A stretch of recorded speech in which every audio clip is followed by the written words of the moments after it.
Nagsampa na ng kaso ang NBI laban kay VP Sara Duterte with charges of sedition at saka grave threat. Ngayon sa video na to, pag-uusapan naman natin kung ano ba talagang ibig sabihin na itong mga kasong to at bakit ba medyo mainit talaga ang posible na mangyari na makulong itong si VP Sara Duterte. Okay, umpisa na natin. Unang-una, ang ginawa ng administrasyon ni Marcos ay binago na nila yung pag-submit ng evidence at yung pagsampa ng kaso laban sa kahit kanino. At dito sa kaso ni VP Sara Duterte, ito ay what we call landmark case. Dahil dito natin makikita kung totoong may ipin na ba ang ating hustisya dito sa Pilipinas. Okay, unang pag-usapan natin, ano ba yung pinagkaiba? Ang pinagkaiba ngayon kumpara sa dati. Dati kasi, probable cause pa lang, pwede ka na magsampa ng kaso. Kahit sino pwede na magsampa ng kaso. At anong problema nun? Pag kahit sino pwede magsampa ng kaso on probable cause, lalong dumadami ang mga bogus na kaso at pwedeng ma-weaponize ang ating batas laban sa kahit kaninong gusto nilang sampahan ng kasong to. Yun yung pinakamalaking problema niya at dahil doon, nagkakaroon tayo ng backlog at na-overwhelm ang ating judicial system. Kaya maraming mga kaso na umaabot ng taon-taon, halos isang dekada, bago nagkakaroon ng kahit na anong resolution. Ngayon, dahil dito sa bagong ginawa ng ating administrasyong Marcos, kailangan mas matibay ang ebidensya na pinapaharap bago magsampa ng kaso. Ang ibig sabihin na to ay what we call the prima facie evidence. At itong ebidensyang to, kailangan iharap muna nila sa prosecutor para ipakita na matibay yung ebidensya. Gaano katibay? Na yung ebidensya na pinakita has to be enough para magkaroon ng high certainty of a conviction. Ibig sabihin no, yung ebidensya ay sobrang tibay. Basically, siguradong mako-convict na yung taong yon. Ngayon, ang ibig sabihin na doon, tumaas na yung threshold to be able to file a case. Kaya hindi na lang kahit sino pwedeng mag-file ng kaso. Mababawasan na yung mga bogus na cases, mababawasan din yung mga pag-weaponize ng ating batas laban sa mga kahit sino man. Hindi lang yon, hindi na ma-overwhelm yung ating judicial system. At para sa ganon, lalong iikli yung mga oras na nabibigay ng ating mga hukom para sa mga kaso para lalong mas mabilis magkaroon ng resolution. At pinangako sa atin ng NBI na itong kaso ni VP Sara ay aabot lang ng total of 90 days. Yun yung prescribed period. Ibig sabihin nun, mga 3 buwan yan. From the time, I assume, na kung kailan final yung kaso o kaya kung kailan nag-umpisa yung kaso mismo sa korte. Kasi ngayon, na na-file na to, titignan na to ng prosecutor. Tapos magkakaroon ng hearing, tapos nun, mag-umpisa na yung mismong trial. Okay, ngayon, tignan natin naman yung sagot ni Sara Duterte regarding dito sa kasong to. Sagot niya ay as expected daw. Alam mo, talaga naman dapat talaga expected niya to eh. Kasi nga naman, pag-isipan mo, yung ginawa niyang pagbabanta sa buhay ng Presidente, First Lady at Speaker of the House ay nasa video. Siya mismo, naka-live stream na binabanggit niya itong pagbabanta niya sa buhay ng ating Presidente, First Lady at Speaker of the House. Ngayon na nga, ang grave threat, pag nagbanta ka sa buhay ng kahit sino man, pwede ka nasampahan ng kaso. Ngayon, ginawa mo pa yan sa buhay ng Presidente? Tapos sasabihin pa ni VP Sara ngayon na hindi daw siya nagbanta sa buhay ng Presidente, First Lady at Speaker of the House. Dinedenay pa niya. Yan ang tawag mong pambubudol at gaslighting.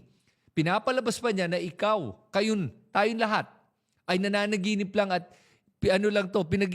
ini-imagine lang natin to at hindi naman daw to talaga nangyari at wala daw siyang ginawang ganun kahit na nakikita mismo natin on video na ginawa niya yon. Gusto ba niyong paalala ko sa inyo? Sige, pakita nga natin ulit itong video ni Sara Duterte na nagbabanta sa buhay ng Presidente, First Lady at Speaker of the House. Panoorin niyo to. Huwag kang mag-alala, ma'am, sa security ko. Kasi may kinausap na ako na tao. Sinabi ko sa kanya, kapag pinatay ako, patayin mo si BBM, si Lisa Araneta, at si Martin Romualdez. No joke. Kaya mahirap talaga i-deny yan eh. Ano sasabihin niya ngayon? AI yun? Hindi talaga siya yun? Tapos ginawa pa niyang palusot, sabi pa niya, wala daw siyang sinabing assassin. Alam po nyo, pag nag-hire po kayo ng isang tao na pumatay ng isa pang tao, ang tawag po dyan, assassin, hired to kill. Okay? Kaya wag na siyang makipagdebate on semantics. The fact is, nag-hire siya ng isang tao para pumatay sa ating presidente. At yun ang tawag nating grave threat. Ngayon, ang sabi naman ni Panelo na conditional naman daw yan pag namatay si Sara, kaya lang matutupad ay kung may mangyari kay VP Sara. Alam po nyo, wala pong such thing as conditional or non-conditional. The fact is, a threat is a threat. At pag-isipin mo to, pag may nangyari nga kay VP Sara, namatay bigla, di matutuloy na yung pagpatay sa ating presidente, First Lady at Speaker of the House? Kahit na wala silang kinalaman sa pagkamatay ng ating Vice President? Di ba? So, dahil may bantang ganun, ang pwede mangyari dito kahit kailan, nasa panganib ang buhay ng ating presidente. Dahil anytime, pwedeng may mangyari sa presidente at ang ibig sabihin nun ay merong, ang tawag mo dyan yung parang ongoing threat to his life. Yun. Ngayon, yung kaso naman na hinaharap niya na sedition at grave threat ay bailable. Swerte nga niya bailable. Sa totoo lang, nagtataka nga ako, bakit bailable to Because I think it should be non-bailable. But then that's up to the courts. Ano naman mangyayari pag na-convict siya? Pag na-convict siya, ang pwedeng sentensya para kay VP Sara is 6 months to life. Ngayon, dito natin malalaman kung gaano katapang at gaano kalakas ang ating hustisya. Tignan natin nga, kasi ang threat na yan, hindi lang sa buhay ng kahit sino Yan ay threat sa buhay ng ating mga pinuno. Kaya tignan natin, ako tingin ko, pag makakuha lang yan ng 6 months jail time, wala, pinapabor pa rin siya, ibig sabihin nun. O kaya takot ang ating mga hukom kay VP Sara. Next naman, tignan natin to. Ano mangyayari sa kanyang posisyon bilang Vice President? Hindi siya matatanggal bilang Vice President. Vice President pa rin siya, pero convicted na Vice President. At pwede pa rin siyang makulong. Ang hindi ko lang alam at hindi ko maklarify kung makukulong ba siya habang Vice President siya or pagkatapos niya maging Vice President, saka pa lang siya makukulong. Ang pagkaintindi ko is pagkatapos ng kanyang termino bilang Vice Presidente, saka pa lang siya makukulong o pwedeng ma-serve yung kanyang sentence. Ngayon naman, enough ba yung evidence para makonvict si VP Sara? Alam nyo, enough na yon. Yung ebidensyang yan, na siya mismo galing sa kanyang sariling bibig. Sinasabi niya na nag-hire siya ng isang assassin para ipatay ang ating presidente, ang ating First Lady at Speaker of the House, ay more than enough evidence galing na mismo sa kanya yun. And it was live-streamed all over the Philippines at ang dami nakanood nun.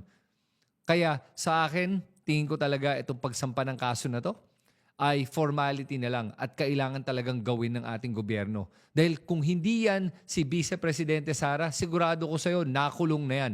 Naalala nyo yung teacher na nagbanta sa buhay ni former President Duterte? Sabi niya magbabayad daw siya ng 50 million ba yun? Kung sino makakapatay kay former President Duterte. Ano nangyari? Pinuntan siya agad ng NBI, tinakot, napusasan, tapos pinakulong na walang due process. Ang pinagkaiba ng dalawang yun, itong teacher na to, wala namang kaya to Hindi naman ito makakapagbayad ng 50 million At alam mong hindi naman seryoso yung pagbanta niya Kumpara dito kay VP Sara, isang tao na makapangyarihan, isang tao na maraming pera, at isang tao na nagpakita na kaya nila gumawa ng ganitong klaseng bagay. Yun ang pinagkaiba. Kaya dapat talaga makikita natin dito kung meron pa bang hustisya sa Pilipinas at malalaman talaga natin dito kung above the law ba itong si VP Sara Duterte at ang mga Duterte. Ito ang pinaka-ultimate test ng ating judicial system natin. At malalaman natin ngayon dito. Pero para sa akin, alam mo, sa ngayon, lahat to salita pa lang. Hindi pa natin alam kung anong mangyayari.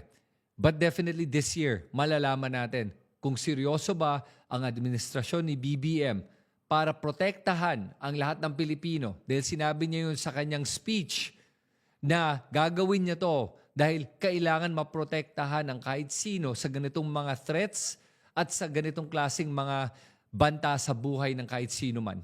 At hindi ito pwedeng palampasin. Tignan nga natin kung talagang hindi ito makakalampas o kaya aatras ba ang administrasyon na to dahil matatakot sila. Ang aasahan ko ay hindi sila matatakot. At dito natin makikita nga kung ano pa pwede mangyari. Ngayon kayo, ano tingin nyo? Naniniwala pa ba kayo sa mga Duterte na hindi daw nagsabi ng ganun si VP Sara? O naniniwala ba kayo na sinabi nga niya yun? At tingin ba nyo na tama na masasampahan siya ng kaso at tingin ba nyo makukonvict siya? O, ilagay na natin ito ngayon lahat ng mga komento nyo dito sa comment section sa ibaba. At pag nagugustuhan mo yung mga ganitong klaseng video at pag nagustuhan mo itong bagong set natin, please subscribe to my YouTube channel at i-click mo na rin yung notification bell na yan para ma-notify ka sa aking susunod na video. Salamat sa inyo lahat at magkita tayo muli sa aking susunod na video.